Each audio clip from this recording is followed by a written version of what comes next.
বড় ভাইজান, আপনার সামনে এই ছোড়া আমাকে ঘোর অপমান করছে, আপনি কিছু বলবেন না? বোকাচ্চোদা, অপমান করে নিবে, শিক্ষা দিচ্ছি। হাফ গান্ডু, এখন এখানে আমি তোমাকে একটা কাজের জন্য ডেকেছি, আর তোমরা শুরুতেই ঝগড়া লাগিয়ে দিলে। না না বড় ভাই, আমি তো হক কথাই বলছি।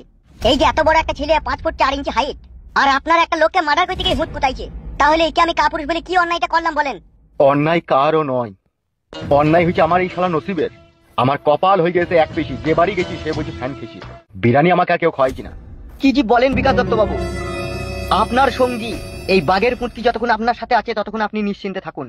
কার বাল ছিঁড়ে আটি বেঁধে দিবে? হোয়াট? আমি তো আপনারই কাজ করে এলাম। হামসাপারকে কারেন্ট জালের ভিতরে বন্দি করে সুইচ মেরে রেখে দিয়েছি, লইলি সে পটকা ফাটা হয়ে ফেটে যাবে। আর ফুটুর 2 হাত পাকে বেঁধে পুঙ্গায় বাঁশ ভরে দেয়ালের কোণে ঠাড়ো করে দিয়েছি। আর আমার বউ ছেলের কি খবর? ওদের খবরটা তো এখন আমি পাইনি, আমি তো ওদের দুজনকে নিয়ে ব্যস্ত ছিলাম। হাফ গান্ডু, বলেন বিকাশ দত্ত বাবু। সাদা কুকুর, ইয়েস ব্রাদার। তুই হাফ গান্ডুকে নিয়ে চলে যা, আর গিয়ে দেখ সে শুয়োরের বাচ্চা কালো কুকুর কোথায় ঘুপটি মেরে আছে। তাকে ধরতে পারলি তার মাথার খাবড়ি চুলগুলোকে ধরে আমার কাছে নিয়ে আনবি। ওকে বড় ভাই। হাফ গান্ডু, তুমি সাদা কুকুরের সাথে যাও। ঠিক আছে, যাচ্ছি। জানিয়ে যা সাদা কুকুর।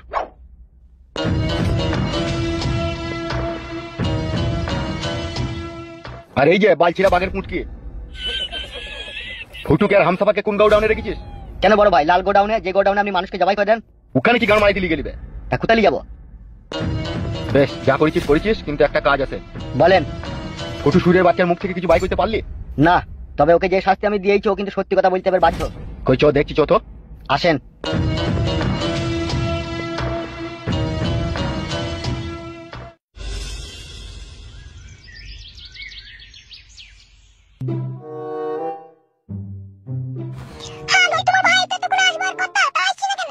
সেটা তো আমিও ভাবছি, ও তো বললো যে খোঁজ খবর নিয়ে চলে যাবে, তাহলে এত দেরি হচ্ছে কেন?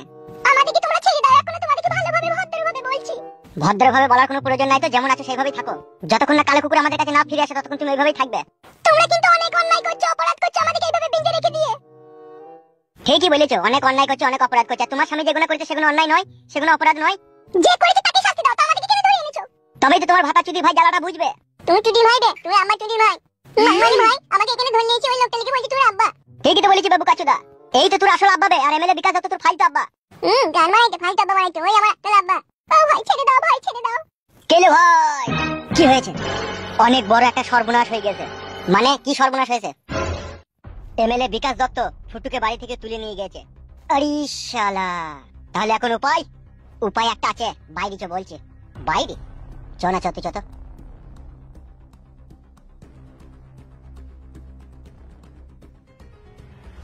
কি ব্যাপার কালু ভাই, বাইরে নিয়ে আসলা, ঘটনাটা কি? বাইরে কথাটা না বললে আর বউ ছেলে জানতে পেরে যাবে না খেপা? তাই তো বড়, আগে ভেবে দেখিনি তো। বেশ বলো, এবার কি করবে?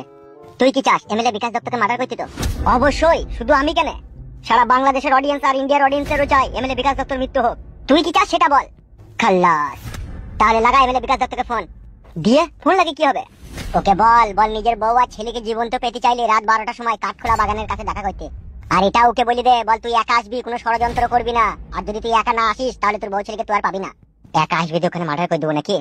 Yes, very nice, good idea. লাগা ফোন।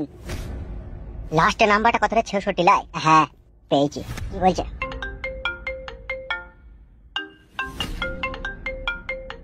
কে আবার এই অসময় লাউড়া ফোন করলি? কে ফোন করেছে? নতুন নাম্বার। তুলেন তুলেন। হ্যালো। ফোন রিসিভ করেছে তো কালু ভাই। হ্যালো। বল বল। কে রে বালচুদা, ফোনটা রিসিভ করে কথা বলছি না? কে? বিকাশ দত্ত। কে তুই? চিনতে পারছিস না আমাকে? কে বে তুই? কে? নামটা বল তবে তো চিনতে পারবো। কালো কুকুর। সুরের